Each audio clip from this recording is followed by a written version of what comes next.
Dead Cells is a roguelike game that is notorious for having a mechanic that makes it so the more you beat the game, the harder the game will become, with the hardest difficulty unlocked after you beat the game 5 times, known as 5BC. While it might look stupidly hard at first, I'll show you how to completely break Dead Cells' hardest difficulty using possibly one of the worst items in the game. And that item is Face Flask. It's a weapon that hurts your player by a tiny amount and does absolutely nothing else. But what if I tell you, this item has a stupidly broken synergy with the Curse Flask and Demon Strength mutation. Demon Strength makes you more powerful the more stack of curses you have, while the Curse Flask gives you unlimited healing potion but curses you every time you drink them. All you have to do is keep hurting yourself using the Face Flask and keep drinking healing potion, stacking your curse until at least 50 curses. For the best result, pair this exploit with the most powerful weapon in the game, the Cursed Sword. Being cursed or having a cursed sword in your inventory makes it so that now you die to a single touch from anything. But this exploit also makes it so that now you one-shot everything.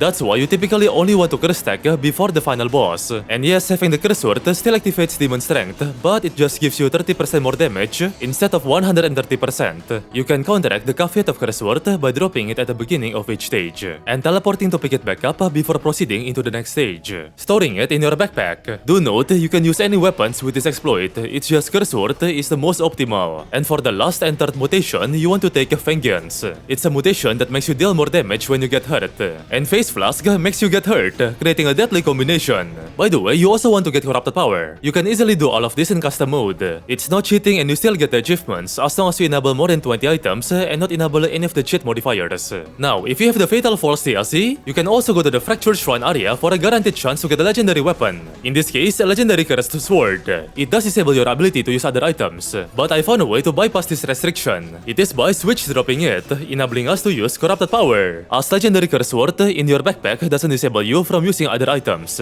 Congrats, now you one-shot everything in the game. You will literally skip through boss phases. Don't worry if you don't have the DLC, this exploit will still work just fine, as I'm demonstrating here. By the way, Corrupted Power is a must, as using it allows you to bypass the damage cap in Dead Cells. Combining all of this together will result in something so outrageous, it can easily chase the actual final boss in Dead Cells, the Collector, which you can't normally chase. Keep in mind, this build is nowhere near perfect. There are still room for improvements, but most of them require insane luck, such as getting the perfect reforges on our weapon, which if you have been a long time watcher of this channel is not my biggest strength. Honestly, this game has so much exploits and I regret not making this video sooner. Comment what game you want me to break next and subscribe for more.